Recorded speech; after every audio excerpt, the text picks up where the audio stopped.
You walk into a grocery store with a short list and a firm budget. 20 minutes later, the cart looks ordinary, the total feels absurd, and you are quietly deciding what goes back. That moment is not just personal frustration. By the end, you will understand why official language and checkout reality sound so different, where hidden costs enter the basket, and which defenses work. Attention is costly. This story is about more than expensive eggs or a painful restaurant bill. It is about why slower inflation has not made food feel affordable, how pricing systems reward confusion, and why convenience can quietly double the pressure. Food is the expense nobody can cancel. When the basket rises, families absorb it through debt, reduced nutrition, or less financial stability. The trade-off starts now. The evidence comes from public price data, food security reports, regulatory findings, and the ordinary mechanics of retail. No single villain explains the entire problem. Weather matters. Disease matters. Labor matters. Market power matters. Start with the phrase that causes the most confusion. Inflation is cooling. That does not mean prices are returning to where they were. It means prices are rising more slowly from a much higher base. A car can slow down while still moving away from you. Grocery prices can do the same. Food at home became dramatically more expensive during the first years of the decade. The sharpest annual surge came in 2022, when grocery prices climbed at a rate not seen in decades. Growth later slowed, but the higher shelf prices largely remained. That distinction matters because households live with price levels, not economic vocabulary. A headline can celebrate a smaller monthly increase, while a parent still sees cereal, meat, fruit, and school snacks costing far more than they remember. Both statements can be true. By June of 2026, federal data still showed grocery prices rising over the previous year. Some categories moved faster than others, and that unevenness is part of the frustration. Federal data for June of 2026 showed grocery prices still rising from a year earlier, with fruits and vegetables moving faster than the average. Your basket can outrun it. Fresh produce can jump while another category falls. Beef can remain elevated while eggs retreat from a previous spike. Coffee can rise, then ease. The average blends all of it together, but no shopper buys the average. A family with young children may notice milk, fruit, bread, snacks, and packed lunches. A bodybuilder may notice meat, eggs, and dairy. A retiree may notice smaller portions, prepared foods, and delivery charges. A national index describes the country. A receipt describes the life. That is why the phrase food economy matters. The price on the shelf is only the final output of farms, processors, packaging plants, warehouses, truck routes, wholesalers, retailers, restaurants, software systems, payment networks, and labor. But pressure does not move through the chain in a clean or honest-looking way. Costs can rise quickly and fall slowly. Temporary shortages can change expectations. Promotions can disguise regular prices. Companies can protect margins. The result is a ratchet effect. Prices jump during a shock, settle at a higher level, and then resume climbing from there. This is not proof that every price increase is unfair. Food businesses face real expenses and real risks. Farms can lose animals or crops. Manufacturers can face energy spikes. Stores can lose inventory to spoilage. Still, real costs do not erase the role of strategy. Businesses do not price products by adding up expenses and asking for a modest fixed return. They test what customers will tolerate. They study competitors. They segment shoppers.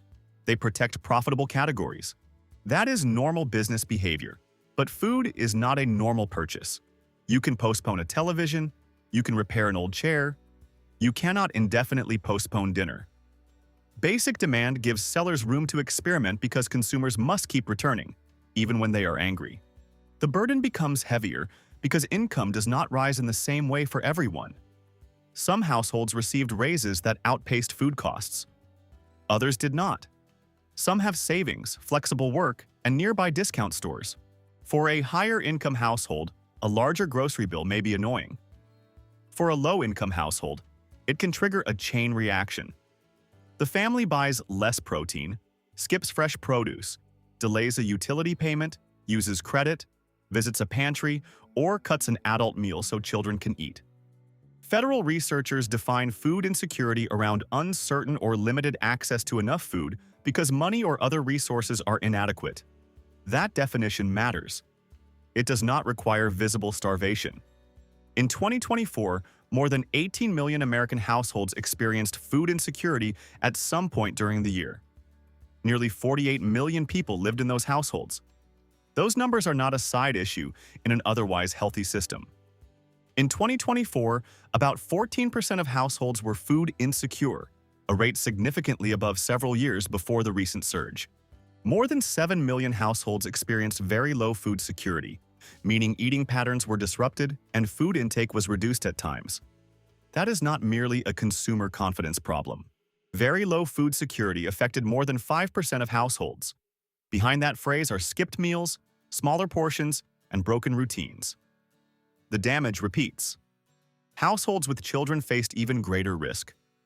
Adults often try to shield children first, but protection has limits. A parent can water down a meal, skip breakfast, or claim not to be hungry. Food insecurity also creates a time tax. People search multiple stores, compare apps, clip digital coupons, wait in pantry lines, cook around missing ingredients, and plan meals with almost no room for error. The pressure is not evenly distributed across geography. Rural communities may have fewer full-service stores and longer driving distances. Urban neighborhoods may have nearby stores but higher prices, smaller package options, or limited access to fresh food. Transportation changes the meaning of choice. A household with a car can stock up when prices fall. A household carrying groceries on a bus may buy smaller packages more often. Smaller packages usually reduce the cash needed today, but they can increase the price paid for each ounce. That is one of the food economy's cruelest patterns. The shopper with less cash often pays more per unit. Bulk sizes, warehouse memberships, chest freezers, and large pantry space reward households that already have money, transportation, and storage. The same pattern appears in cooking. Raw ingredients can be cheaper than prepared meals, but cooking requires equipment, energy, time, planning, and a stable schedule. Convenience is often described as laziness by people who have enough time. In reality, convenience is frequently purchased because time has become scarce. Americans now spend more of the nation's food dollars away from home than at home. That category includes restaurants and many prepared food settings. Food away from home accounted for more than half of total food spending in 2025. Convenience is no longer a side category. Convenience has a premium. Food away from home prices have often risen faster than grocery prices in recent years. Restaurants face wages, rent, insurance, utilities, credit card fees, ingredient costs, and delivery commissions. When those expenses rise, menu prices follow. The grocery store can look simpler, but it is also selling services. It cools food, displays it, tracks inventory, staffs departments, absorbs spoilage, runs loyalty systems, processes payments, and maintains real estate. One surprising measure is the food dollar. Federal estimates show that farms receive only a minority of what consumers spend on domestically produced food. In 2024, farms received less than 12 cents of each domestic food dollar on average. That does not mean the remaining money became pure profit. Most of it covered the enormous system between field and plate. The marketing share covers everything after the farm gate. Processing and service add value, but each step creates another place for costs to build. Costs build before checkout. Consider bread. The wheat is only one part of the final loaf.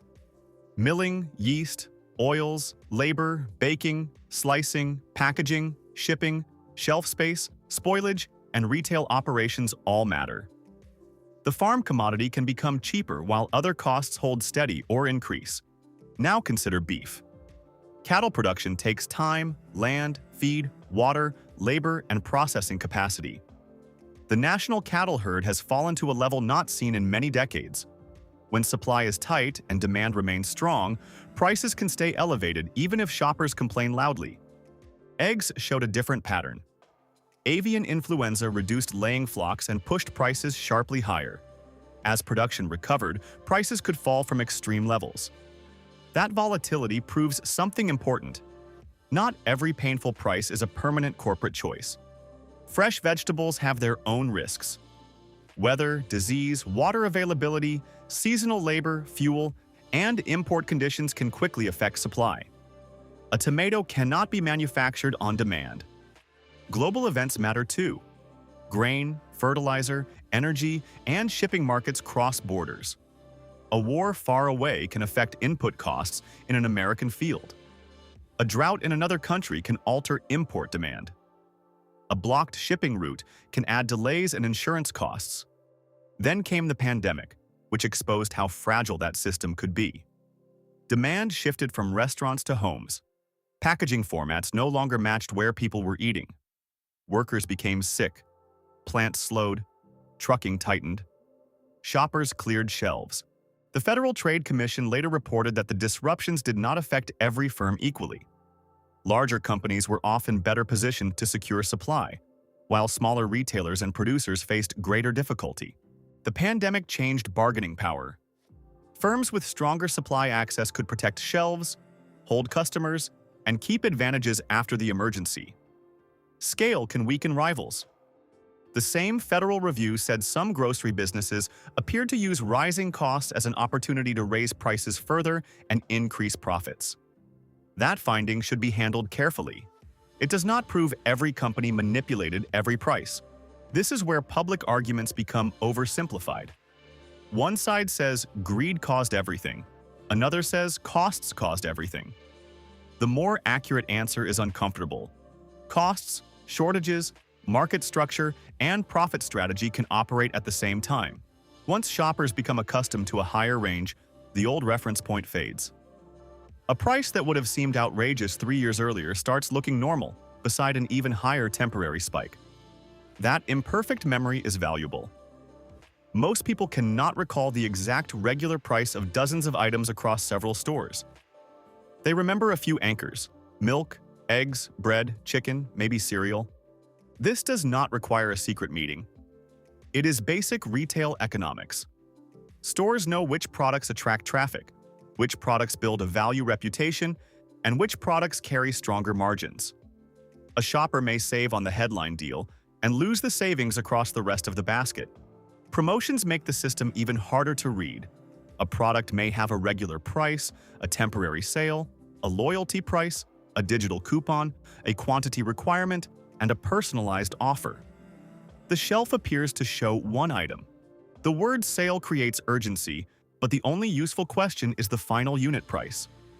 A bright tag can make a weak discount feel important. A larger package can look economical while costing more per ounce.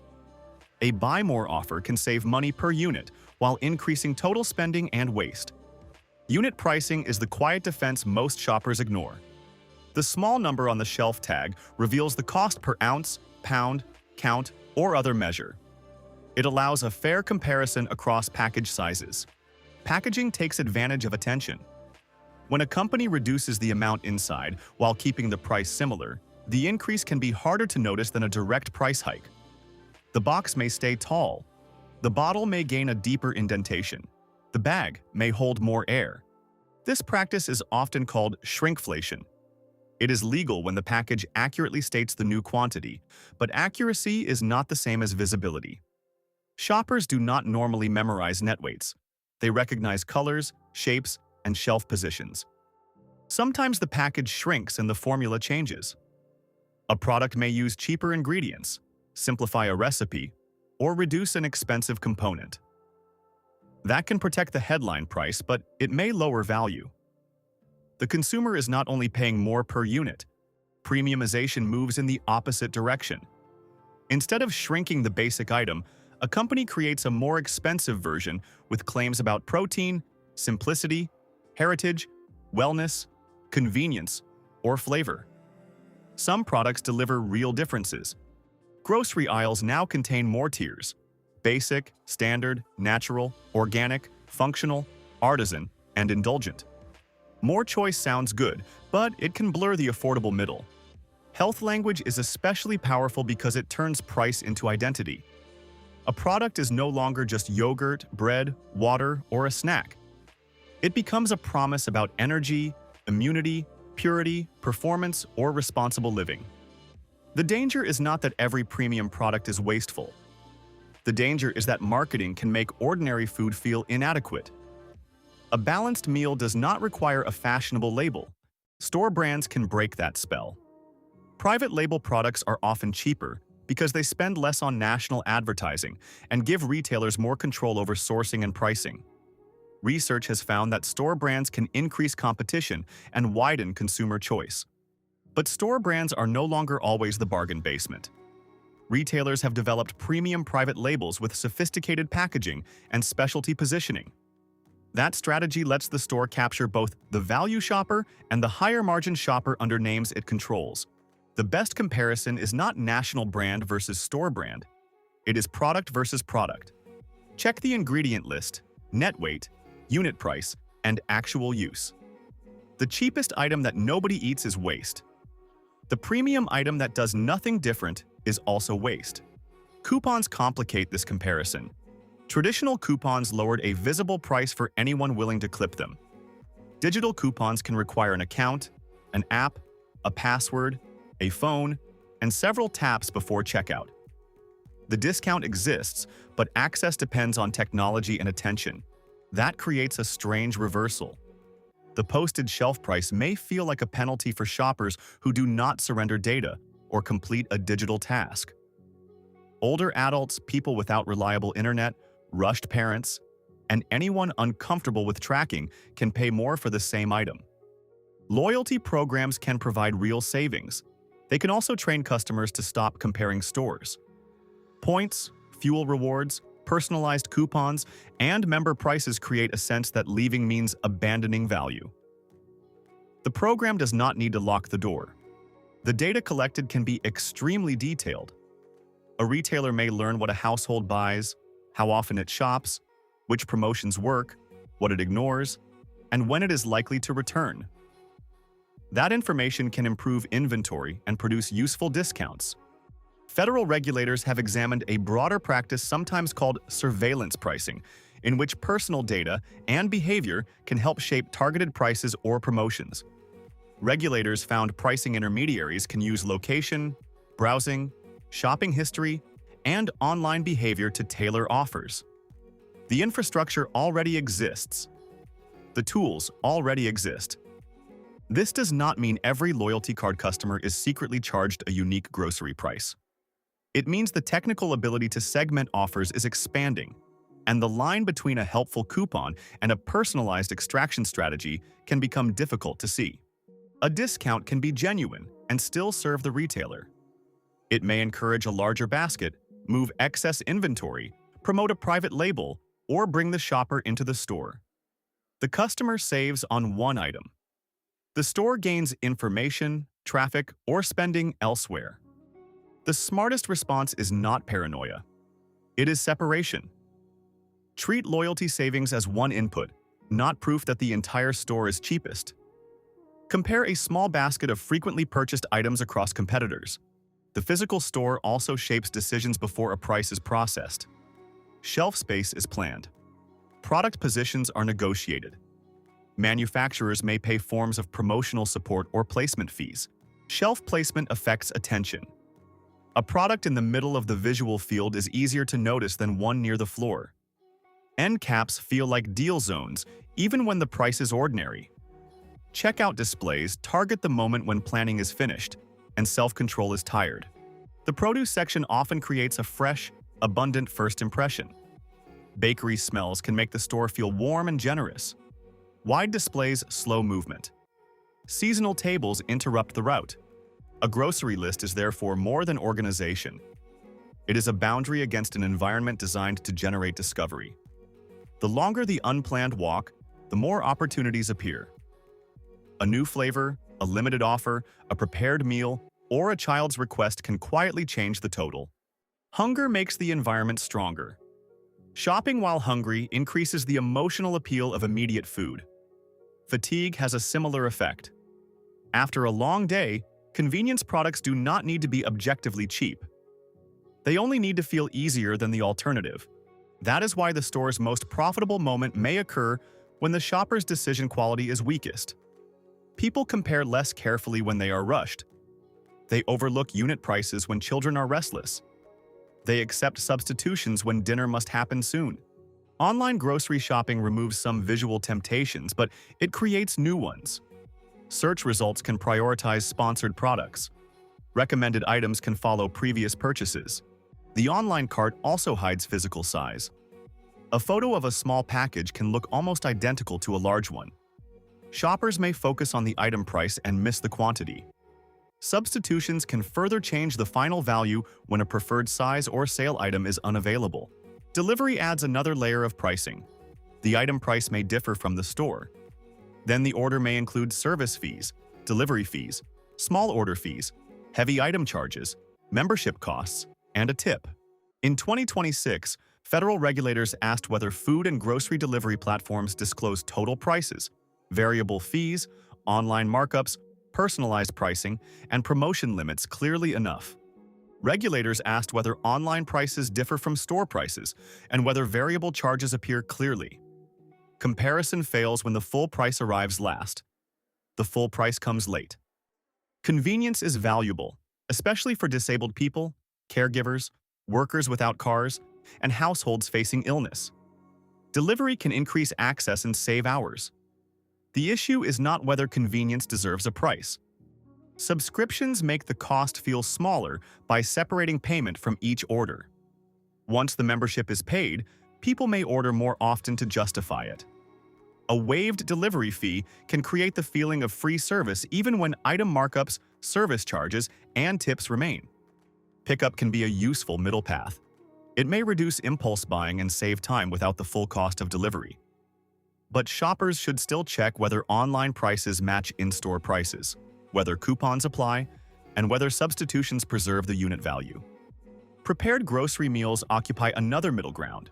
They can cost less than restaurants and more than raw ingredients. For a household with limited time, that can be rational. The mistake is assuming every prepared option is a bargain merely because it sits inside a supermarket. The deli, bakery, and ready-to-eat sections convert ingredients into convenience and charge for the conversion. Labor, packaging, refrigeration, and waste are real costs. The shopper is buying minutes as much as food. The value depends on what those minutes are worth that day. Restaurants perform an even larger conversion. They provide space, service, cleanup, menu design, and a finished experience. Comparing a restaurant plate directly with raw grocery ingredients misses the labor. The food economy grows by selling both calories and relief. Relief from planning. Relief from cooking. Relief from cleaning. Relief from driving. Relief from waiting. When life becomes more demanding, the market for relief becomes more powerful. That helps explain why total food spending can rise even when consumers complain constantly. People may reduce restaurant visits but buy more prepared groceries. They may cook more but pay for delivery. Food is emotional. It marks birthdays, holidays, family routines, cultural identity, and moments of reward. A purely mathematical budget can fail because it ignores why people eat what they eat. Retailers understand that food decisions are tied to memory and belonging, not just hunger. This is why shame is a poor affordability strategy. Telling people to stop buying coffee, snacks, or occasional takeout misses the scale of housing, healthcare, childcare, and transportation costs. At the same time, dismissing every household habit as irrelevant is also wrong. Repeated convenience premiums can become substantial.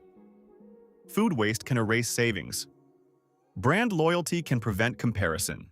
The most expensive food is often the food thrown away. A large package with a low unit price becomes costly when half spoils. Fresh produce bought with good intentions can become a guilt tax. Meal plans that are too ambitious create waste because real life interrupts them. A better plan begins with actual behavior. Buy for the week you are likely to have, not the ideal week you imagine.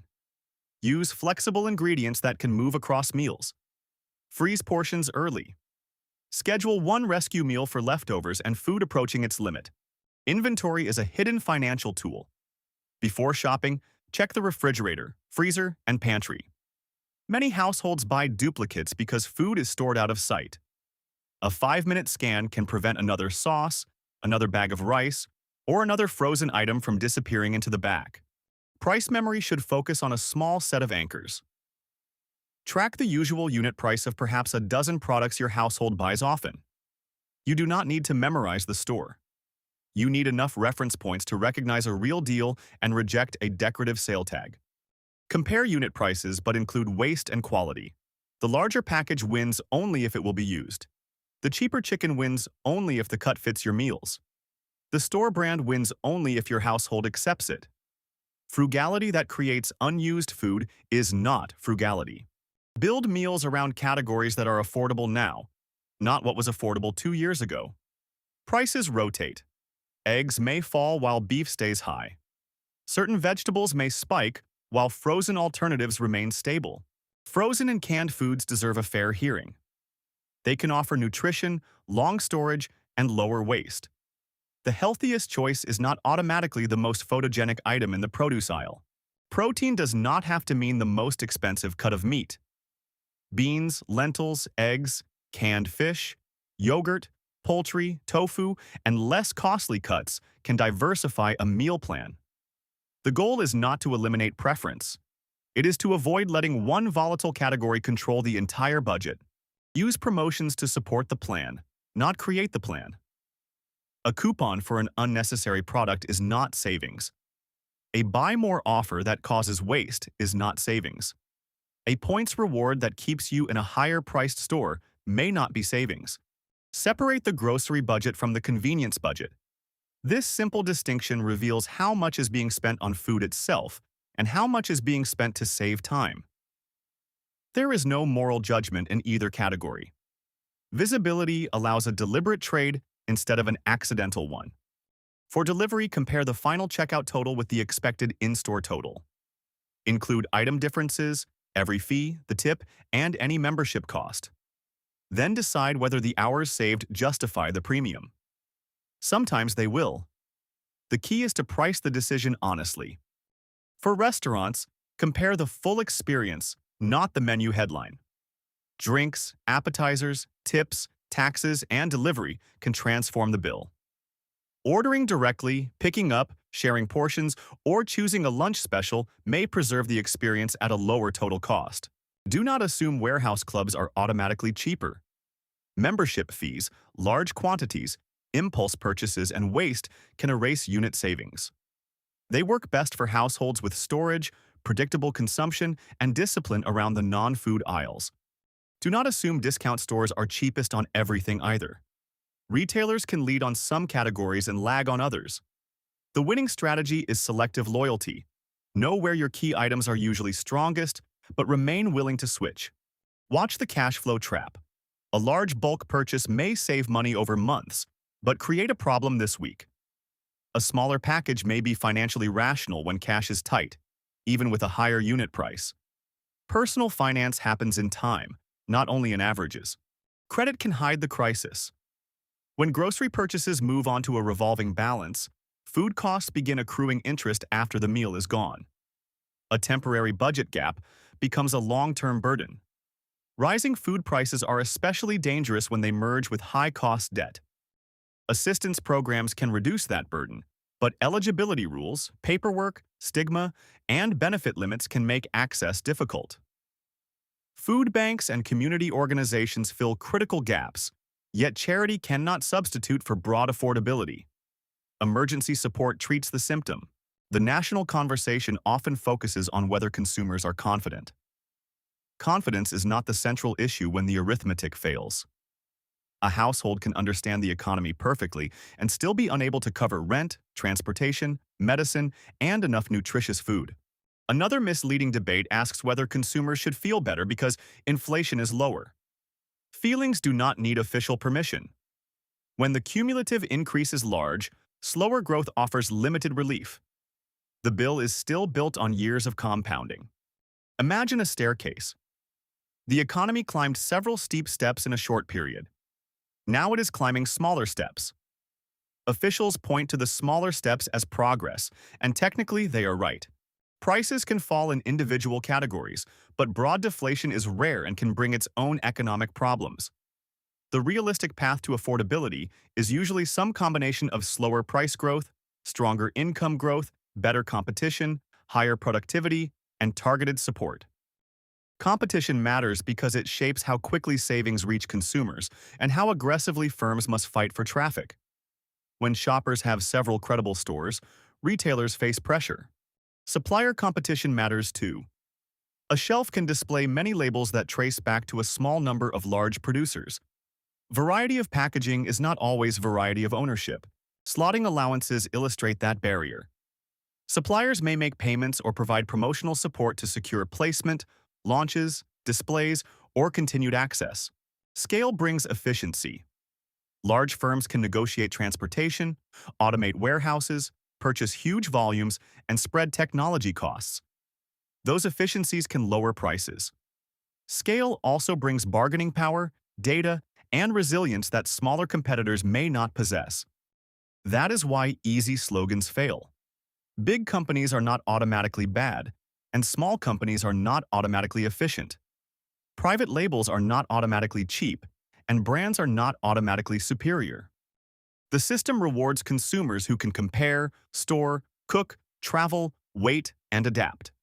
It penalizes consumers who are rushed, isolated, cash-constrained, digitally excluded, or limited by health.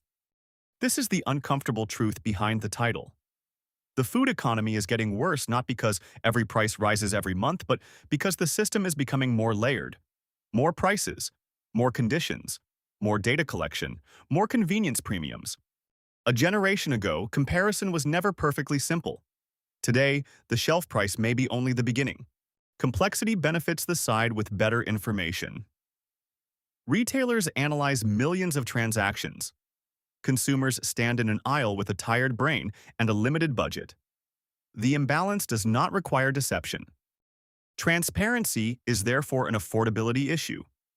Clear unit prices, honest package changes, visible total fees, accessible discounts, and understandable promotion rules help markets work.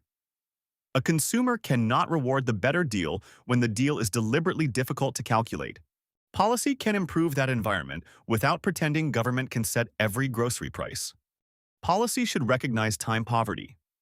A discount requiring several apps, repeated searches, and a trip across town is not equally accessible to everyone. Access differs in practice.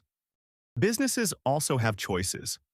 They can make digital discounts available without excluding people who lack smartphones. They can disclose online markups clearly. They can standardize unit measures. They can avoid promotional designs that depend on confusion. Consumers have choices too, but those choices should be treated as tools, not moral tests. A family should not need expert-level pricing knowledge to buy dinner. Still, understanding the system can prevent some of the most expensive mistakes. First, remember that slower inflation is not lower prices. Second, compare the basket you buy, not the national average. Third, treat convenience as a separate product with its own price. Fourth, use unit costs and final checkout totals, not bright tags and opening offers. Fifth, do not confuse loyalty with savings. Sixth, expect package sizes and product tiers to change. Seventh, build flexibility into meals so one volatile category cannot destroy the plan. Eighth, measure waste, because discarded food is a price increase you impose on yourself. Most importantly, reject the false choice between blaming households and blaming corporations. Households can make smarter decisions. Corporations can exploit confusion. Supply shocks can be real. Regulation can be imperfect. All of these truths can exist in the same grocery aisle. The food economy is a system of incentives. Farmers respond to weather and prices. Manufacturers respond to costs and demand. Retailers respond to competition and data. Consumers respond to time, income, habit, and emotion. When incentives reward complexity, complexity grows. When consumers cannot compare, weak value survives. When market power rises, pressure to pass savings through can weaken. When time becomes scarce, convenience premiums expand. When incomes lag, food insecurity spreads. The checkout line is where all of those forces become personal. A national supply chain, a disease outbreak, a labor shortage, a pricing algorithm, a package redesign, and a tired decision can meet in one receipt. The goal is not to fear every store, app, or brand. It is to see the structure. Once the structure is visible, the bright tag loses some power. The delivery threshold looks different. The premium claim invites a question. The large package must prove its value. America produces extraordinary amounts of food and offers astonishing variety. Yet abundance on shelves does not guarantee access at home. A system can be efficient in total and punishing at the margin. That contradiction is the core of the crisis. The country does not simply have a food supply problem. It has an affordability, access, transparency, and bargaining power problem. The food exists. The harder question is who can reliably obtain it without sacrificing something essential. The near future will not be defined by one universal price trend. Beef may remain pressured. Eggs may recover. Produce may swing with weather. Restaurant meals may keep reflecting labor costs. Delivery pricing may face greater scrutiny. So watch the level, not only the rate. Watch the unit, not only the package. Watch the final total, not only the advertised fee. Watch the pattern of your own household, not only the national average. Those 4 habits cut through much of the noise. And watch the policy debate with the same discipline. Claims that one culprit explains everything should raise suspicion. So should claims that nothing can be done. Markets respond to rules, competition, information, technology, and consumer behavior. The biggest takeaway is simple. Food feels worse because the shock did not disappear when inflation slowed. Higher prices became the base. Food insecurity remained elevated. Retail complexity increased. Convenience grew more expensive. The second takeaway is that ordinary choices still matter, but they work best when aimed at the real pressure points. Unit price, waste, convenience, flexibility, and total checkout cost. Shame does not lower a bill. Clear information and repeatable habits can. The third takeaway is that affordability cannot be solved by household discipline alone. A fairer food economy requires competition, transparent pricing, resilient production, accessible assistance, and income growth that reaches the people most exposed to rising essentials. The next time a grocery total shocks you, do not assume you suddenly forgot how to shop. Ask what changed. The price, the package, the promotion, the quantity, the channel, the fee, or your household's needs. The answer is often a combination. Then make one deliberate move. Compare the unit price. Remove the weak promotion. Switch the protein. Check the pantry. Choose pickup. Skip the premium label. Freeze the extra portion. If this video gave you a clearer way to understand the food economy, like it and share it with someone who has been staring at the same painful receipts. Comment with the grocery item, fee, or package change that surprised you most, and explain what you changed afterward. Your answer may help another household. Others may spot it sooner.